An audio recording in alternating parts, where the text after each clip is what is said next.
Putin e Trump negociam no Alasca, mas a guerra segue. E a Ucrânia tem realizado uma série de ataques bem no interior do território da Federação Russa. A mídia ocidental, claro, vai comentar ataques contra navios supostamente mais estratégicos, ou então ataques contra refinarias. Mas aqui, acima de tudo, o que importa são os ataques contra civis, que, veja, raramente aparecem nesses meios de comunicação. Os resultados das negociações, por enquanto, são bastante incertos, já que ambos os lados falaram de negociações extremamente frutíferas. Resultados positivos. De forma preliminar, é claro, ainda não foi concretizado muita coisa. E eu acho que, nesse sentido, aqueles que desde o início falávamos que, muito provavelmente, isso acabaria sendo como dar mais um chute na bola. Sobre a figura de Trump como grande pacificador, estávamos de fato certos. A Rússia precisa de tempo para cumprir os objetivos da operação militar especial. Os Estados Unidos realmente não têm nenhuma ferramenta suficientemente eficaz de pressão contra esse país, o que não se quer reconhecer publicamente. A União Europeia já está no 19º pacote de sanções. Esses realmente não se importam nem um pouco se chegarem a um acordo, ou não, se chegue a nenhum, porque as sanções avisaram. Mesmo antes da cúpula Trump-Putin, elas continuariam sendo aprovadas do mesmo modo. Isso sim, as sanções americanas por enquanto vão esperar. Porque para Donald Trump, a reunião foi extremamente positiva. Vladimir Putin, após enfatizar que o que deve ser eliminado são, em primeiro lugar, as causas fundamentais da crise ucraniana. Basicamente, que a OTAN pare de fazer guerra contra a Federação Russa, e estou traduzindo para vocês, pois ele convidou o líder americano para Moscou. Muito, e falaremos com vocês em breve e provavelmente nos veremos novamente muito em breve. Muito obrigado, Vladimir. A próxima vez em Moscou. Essa é interessante. Eu não sei, talvez eu receba algumas críticas por isso, mas consigo ver isso acontecendo. Obrigado, Vladimir, e a todos. E parece que vai haver outra reunião, sim, no dia 18 de agosto. Parece que Trump anunciou uma reunião com Zelensky, a qual eu não sei. Se já o convidaram ou ainda não, talvez avisem ele no dia 17 de agosto. À tarde. Sim, isso. Porque a Ucrânia é quem menos tem voz em tudo isso. E, no entanto, no Ocidente, claro, eles precisam tentar salvar a própria imagem pública. Coletiva, vamos chamar assim. Atualmente, destacam-se principalmente os recentes ataques da Ucrânia ao território da Federação Russa. É verdade que alguns dos alvos estão bem no interior da Rússia. Estamos falando de uns 800 quilômetros, mais ou menos. Os alvos mais importantes acabaram sendo o aeroporto de Ola e também uma refinaria de petróleo, uma muito importante. É verdade que fica na região de Samara.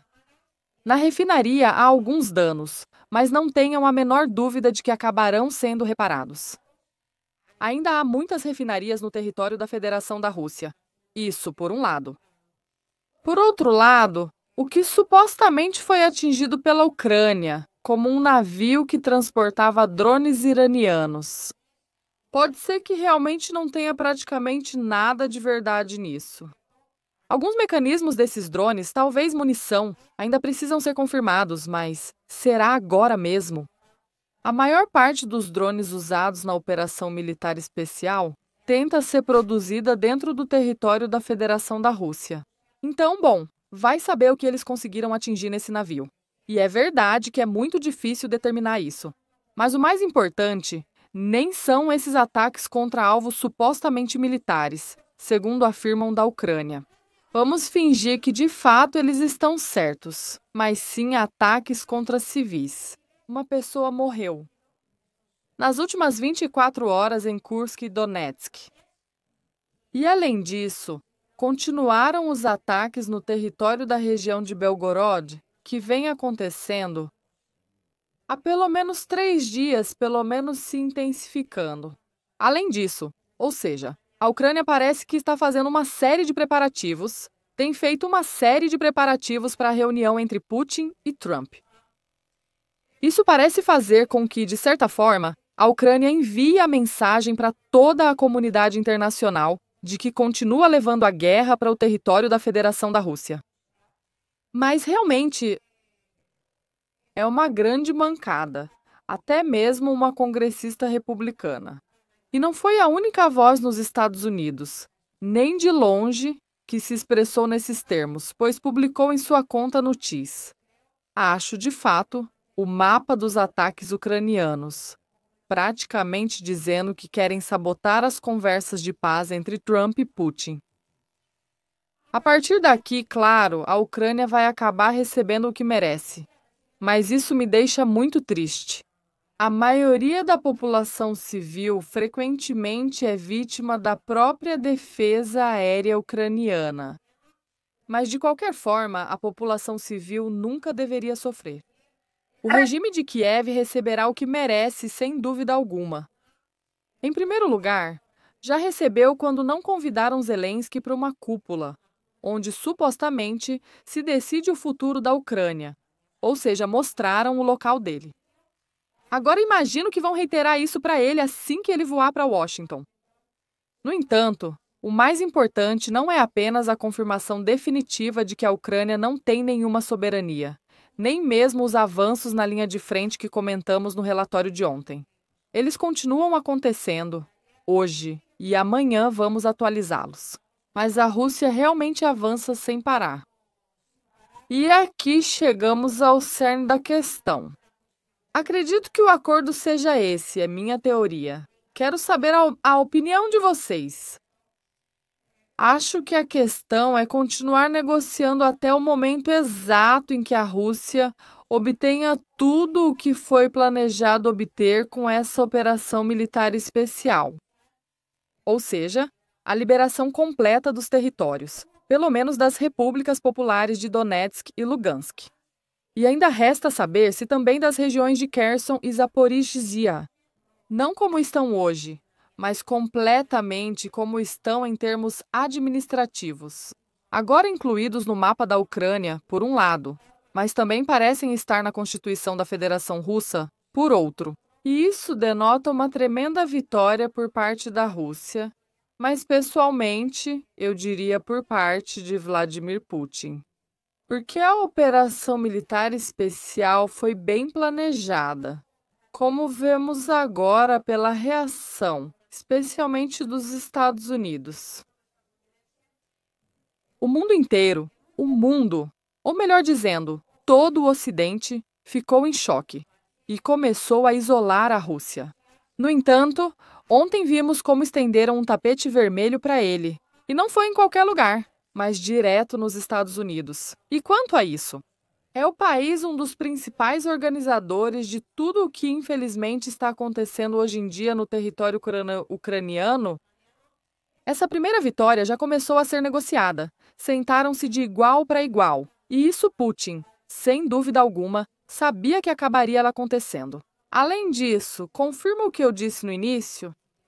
Não parece que o Ocidente, especialmente os Estados Unidos, tenha qualquer ferramenta real de pressão sobre a Federação Russa. Então eu entendo que eles, por sua vez, entendem que a única forma do presidente dos Estados Unidos sair bem dessa, e ainda, se possível, com um prêmio Nobel da Paz, o que parece ser seu maior desejo. Eles têm que esperar até que a Rússia esteja prestes a conseguir exatamente tudo o que deseja. E então conversar, voltar a se reunir e falar sobre o fato de que, se não fosse por Donald Trump, isso nunca teria sido interrompido. Para finalizar este vídeo, separei 2 frases essenciais das negociações para vocês. Além disso, de concluir, os ataques ucranianos só pioram a situação do país. Ou seja, mais uma vez, está prejudicando o próprio futuro, mas acima de tudo. Em primeiro lugar, Donald Trump, dizendo que se não fosse por ele, claro, isso precisava ser destacado. Mas a Federação da Rússia já estaria ficando com toda a Ucrânia, dando à Rússia um poder muito, muito, muito especial.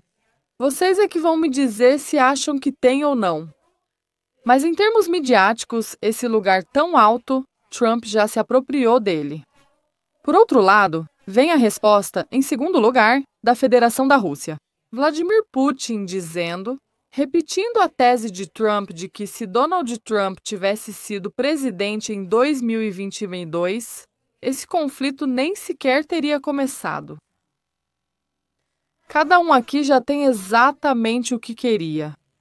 Eu diria que a Federação da Rússia tem o tempo que precisa para terminar o que se propôs a fazer e, ao final, conquistar uma vitória absoluta e contundente na operação militar especial. O lado americano, especialmente, muito pessoalmente, Donald Trump, esse lugar que está conquistando na história. Acho que isso importa mais para ele do que resolver o conflito X, ou Y. Sobretudo, levando em conta que não parece que ele tenha muitas alavancas de pressão sobre a Federação da Rússia. Isso sim, e aqui deixo a pergunta em aberto para vocês, vamos ver se conseguem responder. Em que lugar de tudo isso fica a Ucrânia? A Rússia tem o dela, os Estados Unidos têm o deles, mas o que acontece? E o que vai acontecer no final com a Ucrânia?